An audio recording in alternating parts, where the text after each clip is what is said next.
have any questions for me about anything? Not as now. Not If as anything now? does come up, though, I will ask. Sure. All right, works with me. Well, let me stream real quick so that I have the game open.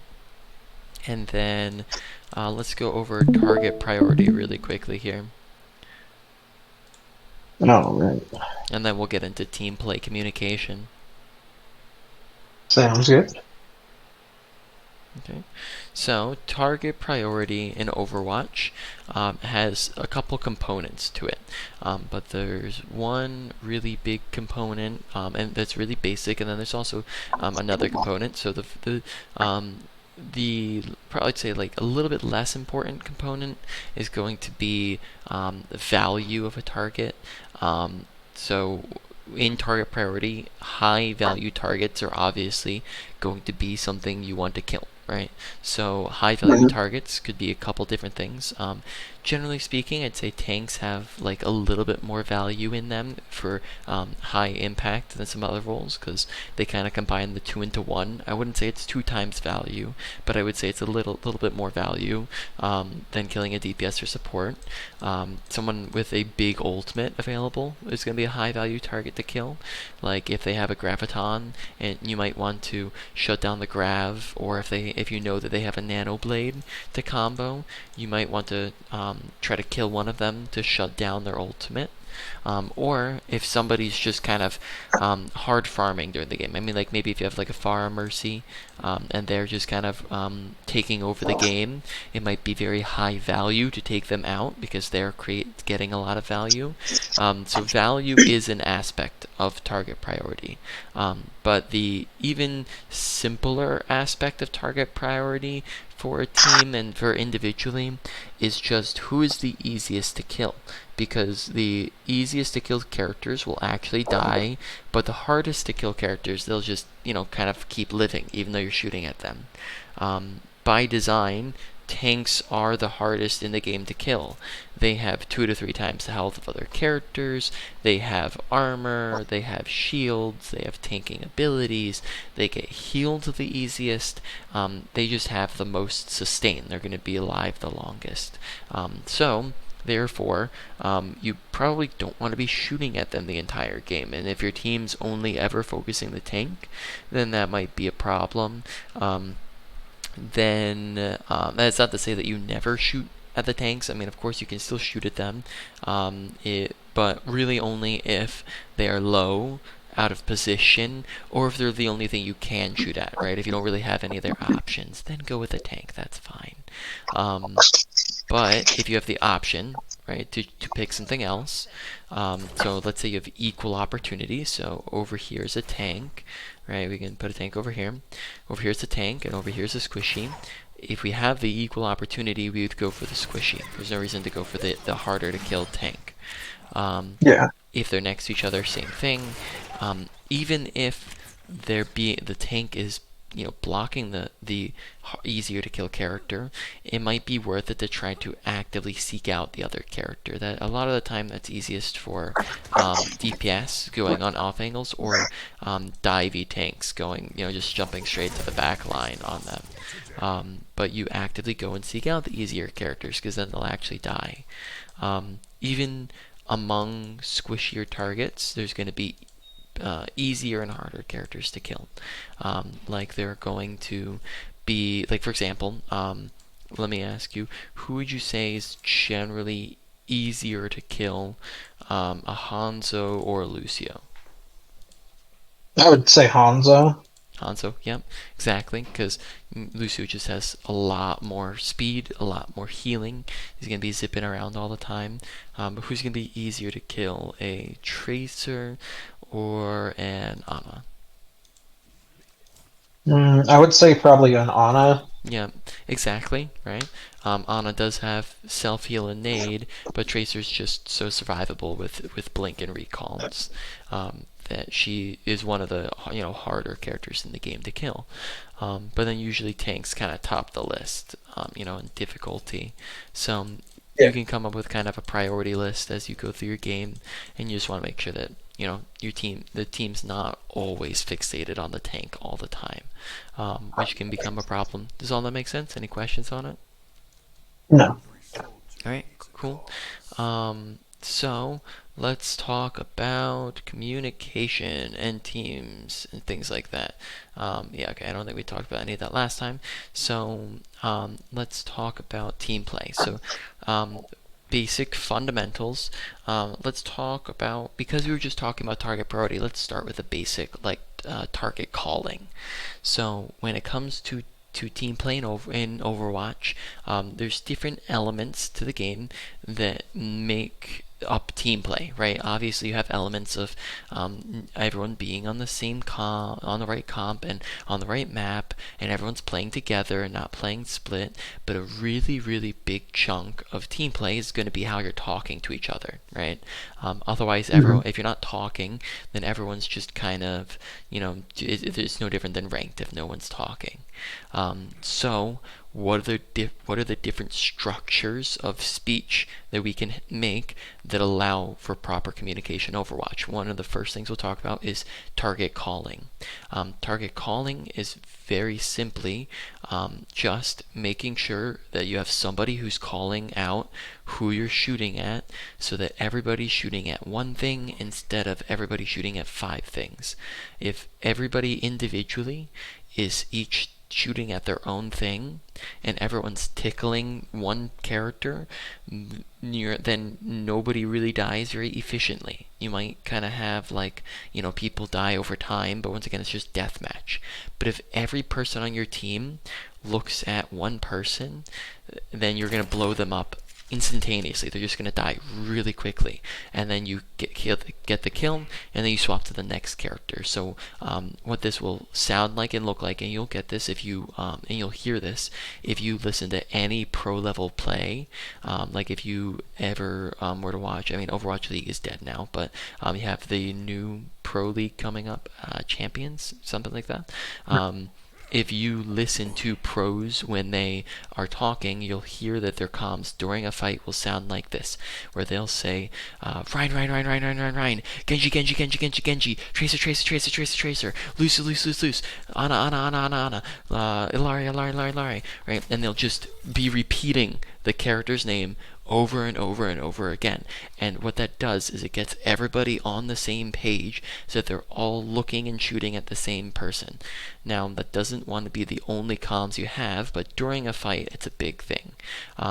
But you don't want, if everybody's calling their own thing, then once again, then that creates calm clutter and confusion, right? If you have one person calling the Ana and another person calling the Genji, then nobody knows who to shoot at. So you want to pick one person who is the primary target caller. Generally, this falls on the tank, because the tank's usually on the front line, and they're the one who has very consistent, easy to land damage, and then they're going to be kind of the anchor for their team. Whereas, like, if you have like a Tracer's going to be like, in their back line, shooting at stuff from the back. If Tracer's shooting at stuff in the back, and the rest of your team's all the way over there, then if Tracer's calling something, they may not be able to follow up on it, right? So then it's just useless, right? If Tracer's calling, if Tracer's calling Ana, Ana, Ana, and the rest of your team's all the way over there, it doesn't really do anything for you. But if you have, your tank who's on the front line, who's calling Ana, Ana, Ana, then you know that the tank can reach it, meaning probably most of the DPS and supports can reach it also. Does that all make sense? Any questions on that so far? All makes sense. Yep. Another nuance is that, like, let's say your target, and with all these comms, you're going to want to find, who on your team is most comfortable with it, because you might have some people who are comfortable with talking, some people who are not, some people who are good with talking, some people who are not, and whatnot. So it might be good to, like, ask, who's comfortable with trying this out. See how it works, see if it works well with them, and if it doesn't, then go for something different. This one, for the reasons I gave, it'd probably be best to try to give it to your tank. And then if they're really not trying to go for it, then I'd give it to probably like a DPS, maybe like a hit scan DPS would be best. After that, I wouldn't really do a support because they're not going to be shooting at stuff all the time. Um, yeah, so they might not always be able to pick the right targets for the team. If your primary target caller is dead, you can have a secondary target caller. So if they're dead or out of the fight, then you can maybe have like number two be your DPS or something like that, and they're calling targets now. Everybody else can echo call. So if the target caller is calling Ana Ana Ana, then then the DPS can chip in and say Ana Ana Ana, which does two things. Firstly, it reinforces that so that everybody hears it, and then it also indicates that they hear it and they are also shooting at Ana. So it's kind of like affirmation. And then of course, after you kill the target or you swap targets, you start calling the next target, and you just swap it up. You don't want to keep calling the target for longer than necessary, and then hopefully other calls are coming in too. Somebody other than the target caller can of course call a target if it's a good opportunity. So if the DPS sees that this person's 1 HP, they might not necessarily start calling Genji Genji Genji, but they can say Genji's low, Genji's low, Genji's one, right? That sort of thing, and then that can get your team to also, maybe your target caller will swap targets and they'll start looking at the Genji. Yeah. So those are some nuances to target calling. The basic is just have somebody who's calling somebody to shoot at, right? So next, let's talk about ultimates. We're going to go really in depth on ult economy and ult management because that's a really, really big part of team play as well. Is how are you managing your ultimates? Because if everybody's tossing their ults around, you're not going to be using them properly. So the first step is, so this is usually all going to happen in between fights. So as soon as the fight ends, or at the very, very end of the fight, when you're just kind of, if you know that you've lost, you know that you've won, you can start this process. Usually you have about 10 to 20 seconds to do this. Hopefully, it's more like 20 and you have time to talk about it. But you're going to do a 3-step process where firstly, you ult track. So you're tracking what ultimates did they use and what ultimates do they have. Next, you're going to ult counter, so you're going to figure out how you're countering what ultimates they're going to have. And then you're going to ult plan, where you're coming up with a strategy on what ultimates your team is going to use for this upcoming fight. All of which is very important because you're basically doing a really quick strategy for the upcoming fight by nailing down these 3 things. So first, let's talk about ult tracking. Ult tracking is going to be where, it might be best to get into a replay really quick so we can just see a team comp. So let's go into a game here. So ult tracking is going to be the first thing that you start. You want to start this as quick as possible. You're going to take a look at the enemy team. You're going to press tab, take a look at the enemy team composition, right? So let's say it's team 2.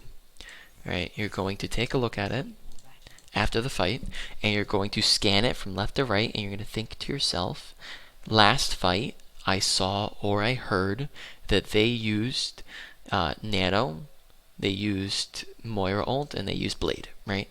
They used those 3, and we know now that they don't have them because they just used them. Maybe they also, let's say they just swapped to Genji, right? They swapped from Soldier to Genji.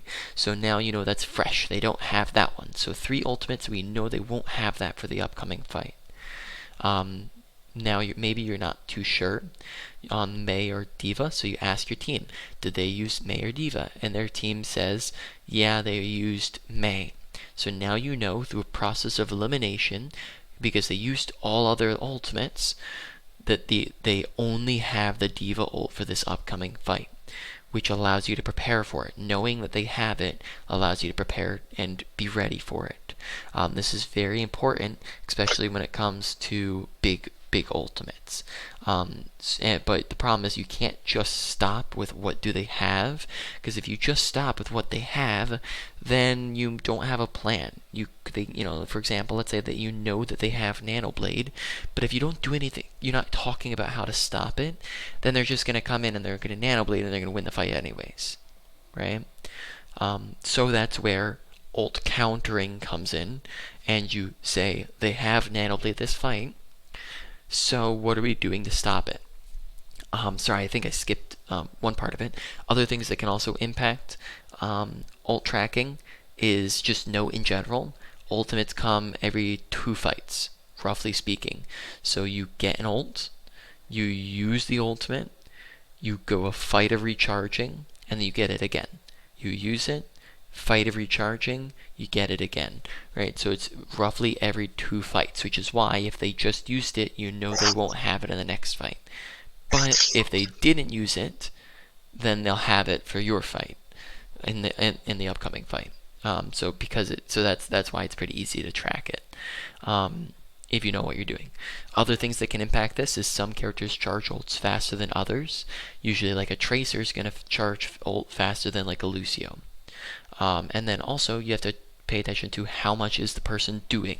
Someone who is constantly, for example, a Zarya who's full charge and just killed a whole team is going to be much closer to her ult than a Zarya who died at the very beginning of the fight, right?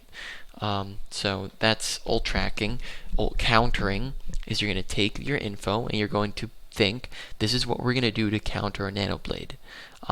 So to counter a Nanoblade, there are actually a ton of different ways that you can do this. Are there maybe off the top of your head any ideas on some ways that you can counter a Nanoblade? Nanoblade's Genji ult, correct? Yes, correct. Genji ult Okay. and an Ana ult combined. Um, some ways to counter it, like other ults to counter it. Yep. What kind of other ults would counter it? Um, maybe a Zarya ult on the Mm-hmm. Ana or the Genji to keep them away from the team. Mm-hmm. I would probably say a Rhine ult Mm-hmm. Yep. to stun. Um, let's see, what other ults? Maybe a Tracer ult on the Ana to kill her before she can nano. Mm-hmm. Yep. Which, Um, being a little bit harder, let's, usually you want to stick with, because then you can just say like, oh, we're gonna kill excuse me, we're gonna kill the Ana, which is a fair strategy if you don't really have any other ideas. Usually, you'd want to try to come up with another strategy because that's sometimes a little bit difficult to do. But that is okay. a last resort option. Is just try to kill the Ana or the Genji as soon as possible. If it's like a last fight and you don't have any other options. But Okay. yeah, you're definitely on the right track. I mean, really simple ones would be like you have defensive ultimates, like a Lucio Beat or a Zenyatta Transcendence, right? But then you have even a lot of other ultimates. I'd say about like a third of the ults in the game can counter a Nanoblade, right? So a lot of the tank ults can counter a Nanoblade. So you have, let's exit out here really quick just so we can see a team comp list or heroes, right? You have a Maga ult, so you can just like chain them up inside, right, and stop them from going anywhere. You can use maybe a Reinhardt Shatter. You can use a Roadhog ult to push him away from your team. Sigma, you can just pull him up in the air. You can grab him as Zarya. You can DPS ults. You can high noon him if you're far enough away. You can counter with maybe a nano visor. You can what are other ones here that you can maybe use? Maybe not too many other DPS ultimates. Support wise, we already mentioned Lucio and Trance. You can also, there's a lot of support abilities that can maybe counter it, right? So you would tell your supports, save abilities for the Genji, right? So they're going to save your Baptiste Lamp for the Genji. You're going to save well,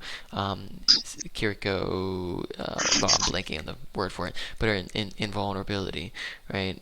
Yeah. For it. You're going to save those for it.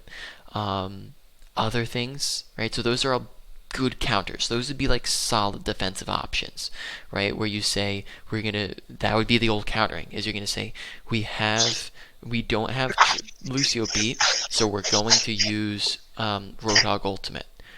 Or maybe they have, let's say, hypothetically speaking, they have Grav Dragon and Nanoblade, right? Then you can't just like make one strategy. You have to have it for both of them, right? So you have to say, okay, we're going to use, and this is where it's really important because if you just use one and you counter one, well, they have the other and they can just clean you up. So you have to have a Yeah. plan.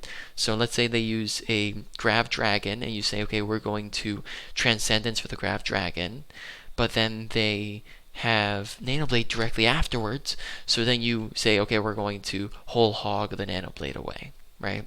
So Okay. you have the plan to stop it, which is going to do so much more than if you just say it.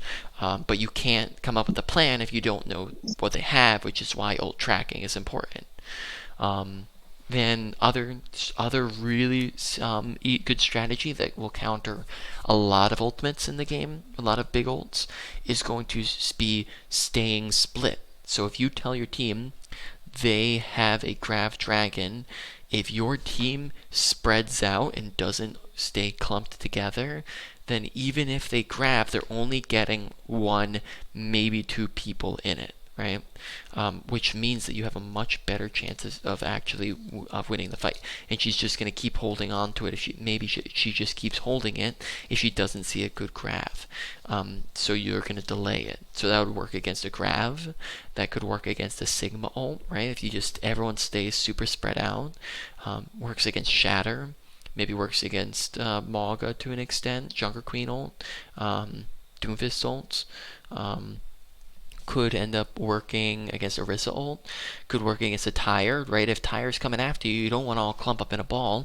Everyone stays split, and then no matter what, he's only killing one, maybe two people, right? Mei ult, stay split. Yeah. Reaper ult, stay split, right? Genji ult, to an extent, he can kind of get to you, but if you stay really, really split, then he might not be able to. Um, the but the big idea is that for a lot of these like big clumpy ults, right? If you're staying spread out, then they can't really get to you at all. Um, yep, those are a lot of them. I mean, other things is you can play like really try to play really quickly. I don't know if I said this last time at all. I think I might have when we were talking about ultimates, but ults that are used first generally have more value than ults that are used second. Did I say that?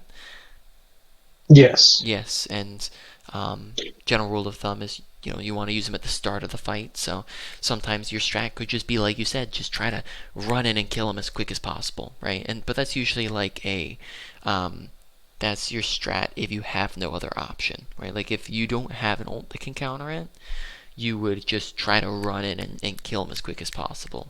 Would be the plan. Um, yeah, I think that's a good bit. There might be one or two other things, but for the moment, that's a lot of your different options to counter ultimates.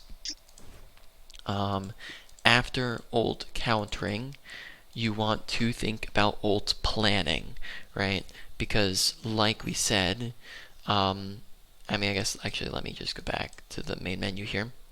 Um, because like we said, if everyone's just kind of using their ults willy-nilly, then you're gonna mess up your ult economy because either you could end up using too little ultimates because everyone's holding on to them. You could use too many ultimates and over ult. What's gonna happen if they come into a fight and they use one ult and then you use four ultimates? What'll happen You're next gonna fight? lose out on the next fight. Yeah, exactly, right? Because then they're just going to have a big advantage, right?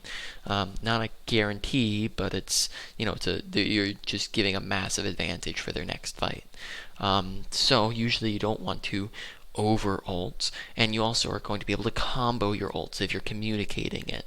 Whereas if you just use them all individually, they're going to be less effective because there's a lot of combos you can do in this game. Um, so when you're thinking about over ulting, you usually want to use approximately in your average fight, you want to use about two, right?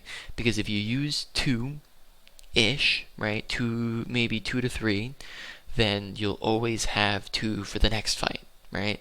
Because if they come every two fights and you use two, then by the next fight you'll have your other two, and then the next fight after that you'll have your other two, and you'll constantly have two, then two, then two, and then two, and then the other one kind of comes in anywhere it's needed, right? So usually on average about two ults for a fight. If it's a really important fight, you can use more, right? Like if, for example, you it's a last fight, use more, of course. If you're about to cap a point, maybe use more if you need to, um, but not always. If the other team uses more ultimates than two, then you can commit more, right? Because if they use, let's say that they come into a fight and they use four ultimates, well, then it's not over-ulting to use 4 or 5, right? Because then both of your teams will come into the next fight relatively even. You'll be coming into the next fight on even footing, and then that'll make this fight also on even footing. It would only be over-ulting if you're disproportionately ulting. So if they're using it, go ahead. If you need, you can even go one over to try to give yourself the advantage. Just kind of depends. So that's generally ulting. A lot of the time, you want to say and the good thing is a lot of times combos are two ultimates combo together. There's not many. I don't even know if I can think of any three ult combos. There's not many three ult combos that are super effective. Usually they're two ult combos, which works really well. So you'll have two ult combos. You say your combo, and then maybe you give a conditional ultimate, right? So you say, Mhm. let's use Nano Blade this fight, and then if we need it, we'll use, if we need it, we'll use a barrage, right? Or you can have your defensive ultimate in there, right? So like let's say you say we'll use Nano Blade this fight, and then if they blade, we'll use Roadhog, right? Yeah, Or if they blade, then we'll use a beat, right? So you add the conditional in there, which mean the conditional communicates you're not using it unless they use theirs, right? So it's kind of responsive. Um, so what are some other good ult combos in Overwatch that you can be thinking of? me personally, I'd say Zarya Reaper, suck Mm-hmm. everyone in, then Mm-hmm. ult with the Reaper on top. Mm-hmm. Um, I mean, Zarya pretty much with most characters Yep. works really Exactly. well to lock people into places. Yep. Zarya with really anything that does high amounts of burst damage, right? Wouldn't Yeah, wouldn't really combo too well with like a visor. Maybe not great with a bob, but it is going to be really, really good with a Bastional, with a maybe a Creole, yeah, maybe Genji. probably a Sometimes, Junkrat. sometimes you want to be careful about comboing like two really powerful ultimates. Like even if a Blade Zarya is pretty good, if you have the potential to combo two different ultimates, you'd want to do it separate, right? So like, why would you Blade grab when you could grab Tire, right? Like you said, and then we could Yeah, Nano Blade the next fight, right? Because then you get two ult combos instead of just one combo. Um, Tire, Hanzo ults, Mei ult, though sometimes I'm hesitant. I'd be hesitant to combo Mei ult with Zarya ult if you can win off of one or the other, just because they're both really powerful. Barrage, Reaper, EMP. I'd say maybe same thing. Sometimes you might not even need both of them, but you have an option. Pulse Bomb, Torbjorn ult, all combos. Roadhog ult, right? Doomfist ult, all massive combos with Zarya. Ana ult, combos with a ton of DPS ults and tanks, right? You can combo. yeah. Sorry, I'm good. um, the Ana's gonna combo with a Genji. with a Nano Blade, a Beyblade, right, with a Reaper, What the a fuck? Barrage. He's gonna combo with, you have Electric Cowboy with McCree. You have Nano Visor with Soldier. You have most tanks are gonna be good. Nano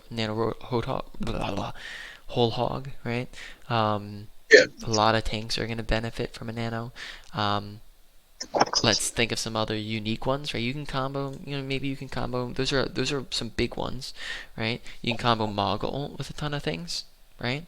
You can Yeah. combo Sigma ult with maybe some of those either the ones that impact the ground, so you can combo Sigma, and as they're slamming, maybe you tire, right? Or as they're slamming, maybe they're locked and you can bash and ult them. But it might also work really well with a Visor or High Noon, right? While they're all up in the air, away from Yeah. shields. Um, you can combo Risselt, right? Pull them all together, and then you pulse bomb them while they're all in the middle, or while they're all together, you Torbjorn ult all around, or you freeze them in a mail, or you tire them, right? You have a ton of different options, right? So a lot of times DPS and tank ults will combo, or DPS and support ults will combo, right? Kiriko, right? You can Kiriko Visor, Kiriko Blossom, Kiriko Blade, right? A lot of she's just gonna up their speed of attack, right? Um, those are all gonna be really good combos. Um, yeah, I think there's are a lot of those. So combo, get about two of them in, right? Um, add a condition, and then save the rest for the next fight unless you need them. So far, this all tracking, making sense? Any questions? Yes. Yes. No. All right, cool. So let's talk who usually wants to do this. So generally speaking, um, with calm roles of who you would assign this to. You once again, you don't want everybody to say it, because then that's so much. This is so much for every single person to keep track of, and then it's gonna be so like disorganized if everybody's spewing out their own things, right? Yeah. So to keep it organized, you want people assigned the roles, which once again you can kind of figure out who it works best with. But I'll give you the traditional who it usually goes to. Traditionally, the ult tracking will go to the main support, which I don't think we never went over the support roles. So I guess really quickly, let's go over the different roles you have. You might be familiar with this, but you have tank, obviously, is Yeah. give me one. DPS, you have two DPS, so typically you have flex DPS and you have hit scan DPS. Hit scan usually specialize in just any character that has the insta shots, right? So Soldier, Widow, Tracer, Kree, Ashe, right? Any of these characters that are getting insta shots. They might even go a little bit into like Hanzo Sojourn, right? Because they have very high projectile speeds. But then flex DPS is going to be really anything else, or you could even call them projectile DPS. So they're going to be Junkrat, Mei, Pharah, Genji, Echo, Symmetra, Torbjorn. Summer might be either or. Reaper might be either or. Hanzo might be either or. Usually projectile, I'd say. Um, that sort of thing, right? Supports, you have main support and flex support. Main support is usually the one not really swapping as much. Flex supports can play more characters. Main support is traditionally like Lucio Mercy, um, which the Lucio Mercy player usually will also play. You want to think of like who they would combo with. They'd usually also play maybe like some Moira, maybe some Brig, maybe some Kiriko, Lifeweaver, um, maybe Zenyatta. But primarily Lucio Mercy, and I'd say Brig are probably like your main three. Your flex supports are going to be anything else, and primarily though they're going to be Ana, Baptiste, um, or they're also called off supports, right? Ana, Bap. Yeah. I'd say probably most of the time Kiriko, most of the time Ilari, some of the time Zen, most of the time Moira, Some of the time Brig. It kind of just depends, right? If one person's taking one, the other will take the other. So back to the comms. The ult trackers traditionally the main support, so usually like the Lucio Mercy player, um, because of the fact that they're usually in the back of the fight where they have a lot of visibility over what's happening. The roles usually dictate a lot of awareness, which just makes it very it just kind of goes hand in hand with them being able to see what ultimates are being used. And also sometimes they have like less mechanics than other characters, so there's also like a little bit less going on with their role anyways. So that's why usually it fits best with those, but it can also be the other support too, or theoretically even a DPS or tank. Theoretically, usually I wouldn't give it to the tank because tank have other roles to do, right? Like target calling, and we'll get to shot calling too. But I do main support, then flex support, then maybe one of the DPS. Target ult, and then the ult countering. That I would say traditionally goes with the target call. Or sorry, I keep mixing these up. The ult countering traditionally goes with the ult calling or ult tracking, right? It traditionally goes with that, but it can go with the planning. It kind of depends who wants to take it. The ult planner can just cover that too. Um, because oh, actually, I'd say usually planner works better anyways, because then they get to make the plan around the countering too, right? So it's not disjointed. So they get to add the countering into the plan. So the planner traditionally, who's the planner usually? Usually the planner's like the tank, I'd say. Honestly, the planner's probably pretty flexible a lot of the time. Yeah. It could be the tank, it could be the DPS. I'd say are usually your main ones. It could be the other support. Um, Really, it could be anybody, but I wouldn't. And then it could be, if they're comfortable with it, it could be the main support still, and they can just do both of them. But it's also a lot, right? But that also make Yeah. it also make it quicker if they're the only ones spouting it all off. But it is a lot of information, so they'd have to be really good at that. I think I had a teammate once who did both of them, but not most of my teams it's usually split into two roles. Um, that all makes sense so far. Yes, it does. Cool. Um, shot calling. Shot calling is generally going to be more general, like we're doing this now. It's general, like um, we're making this play now, right? And that generally goes to the tank. This kind of goes in with like pathing, so the tank will kind of dictate where your team moves in a fight. So if your tank goes this way, your team follows them that way. So the tank will a lot of the times call where you're pathing. So, and they should be calling where you're pathing. They shouldn't just be silent. They should say, if we're trying to get the point over there, they're going to say we're going main, or they're going to say we're going to the right here, or they're going to say we're going to take high ground and wrap around, right? So they're communicating as you're going. Other things could be that, like, the shot caller just might make decisions in the middle of the fight, right? We're doing this now, we're doing that now, we're ulting this now, we're ulting that now. Everyone, shoot at this person, kind of goes hand in hand with the target calling. Shot caller is just general role for the one calling the shots, right? The one generally making the plan. That's why a lot of the time shot caller will go kind of hand in hand with the ult planning, but not all the time, right?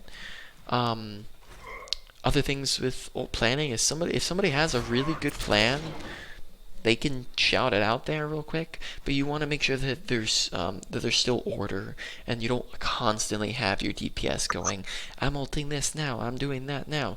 You want to make sure that they're kind of following along with the plan, because if nobody's ever following the plan, then it's not going to work out. But if they see an excellent moment to get a 5k Death Blossom, that's okay if they see that get value, or if they say, oh, I'm going for this there, then the old plan they can kind of work around it. You just want to make sure that they're not constantly bypassing the plan. Um, what are other things to call? Won or lost fights. That's a big important thing to call out. Last time, did we talk about how to tell whether or not you won or lost a fight? We talked about it a little bit, yes.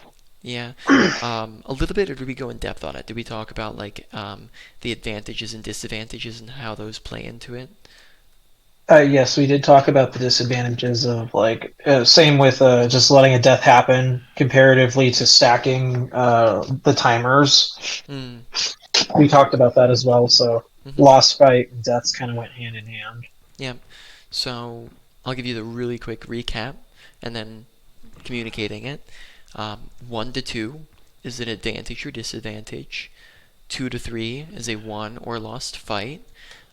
If you are up or down, 1 to 2, you're just going to play more aggro or more passive.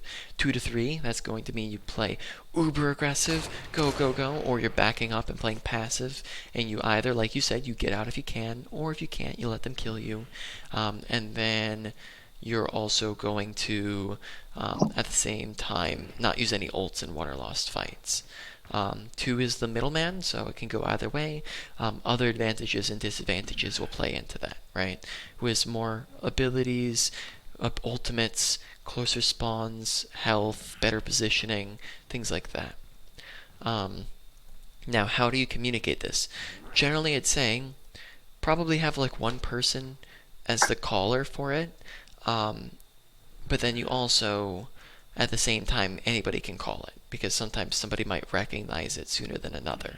But if somebody gets really good at recognizing it, then they'll probably be the best, right? Because if you have one person who recognizes this is a lost fight, then they can call it out for the rest of their teammates. And then if they call it out for the rest of their teammates, then everybody's on the same page that the fight's lost, get out or die, no ults, right? So, generally speaking, I'd say this could be the main tank being the shot caller, or it could be the a support. I'd say being in the back and kind of seeing the whole fight. I'd say usually works really good as a support because they kind of see the whole fight and the flow of the fight really well. The tank might become tunnel visioned on the front line some of the time. Um, and then DPS maybe, and then they would say like no ults, no ults, no. They'd say it really quick. Usually, I generally speaking with all callouts, you're saying it quick. You're repeating it multiple times to get your point across. So you'd say no ults, no ults, no ults. We're up 2, and you give the quick explanation. We want fight 1 up 2. No ults, no ults, no ults, fight up 1-2. No ults, no ults, no ults, fight lost down 3. No ults, no ults, no ults, fight lost down 3, right? And you're giving your team just the quick, no, don't use ultimates. You're communicating that. You're saying the fight is over because we're down 3, right? And you're giving them the quick response. So it's quick, it's concise, it's giving them the info they need. And you're doing it so that everyone's on the same page and no one's over ulting. The same concept applies to like most of the other communications. Try to be as quick as possible, but also you can repeat it. Like we said that with the target calling. If you're, pathing, say we're going high ground, we're going high ground, follow, follow. Old tracking and old planning doesn't need to be as you want to be as quick as possible, but it doesn't need to be repetitive because people aren't as distracted in between the fights. So that one you don't have to repeat a bunch of times, but you can maybe repeat twice, right? So it'll sound like this for the old tracking. It'll sound like this where you saying um, they just used their Ramatra ult. They used Blade. They used Mercy ult and Alari. They're going to and then you ask, I don't know, did they use pulse bomb?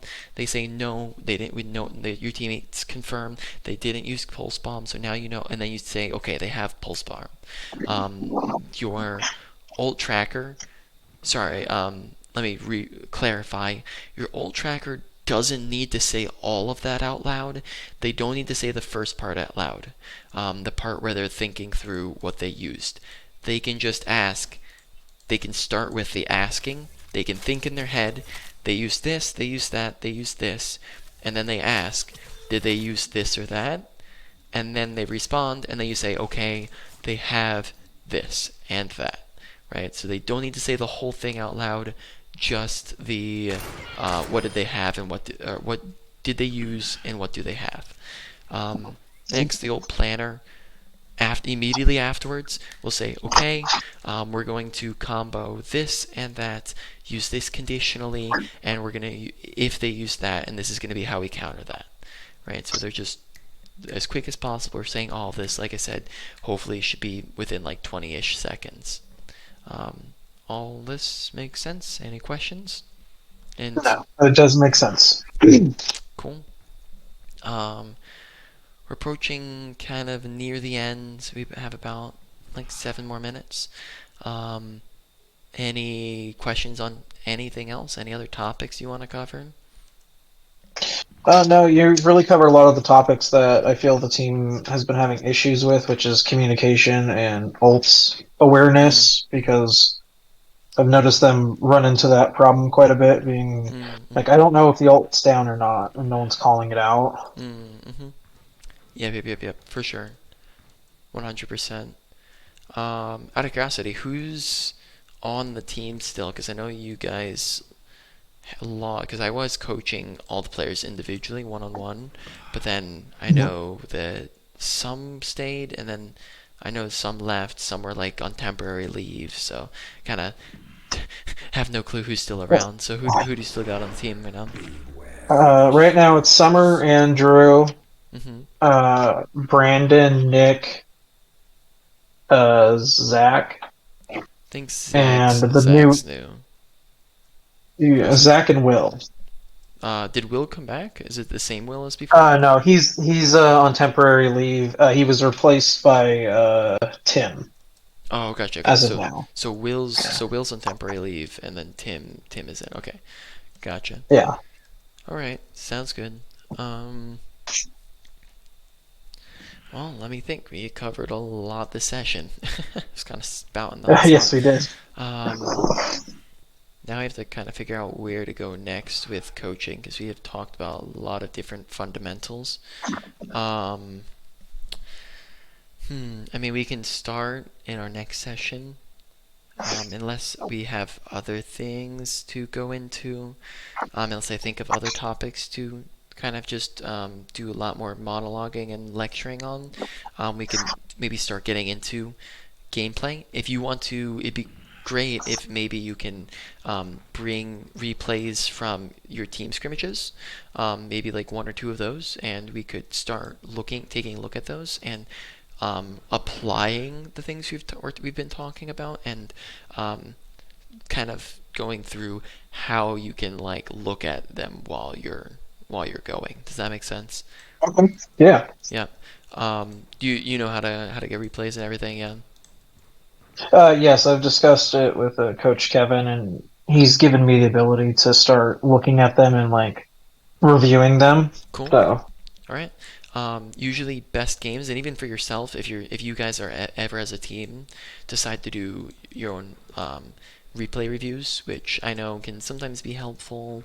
Um, and that's something my teams would do because for context as well, I used to scrim this game at a high level. I'd play in Overwatch 1. I scrimmed for like maybe like 3 years, 4 years, something like that.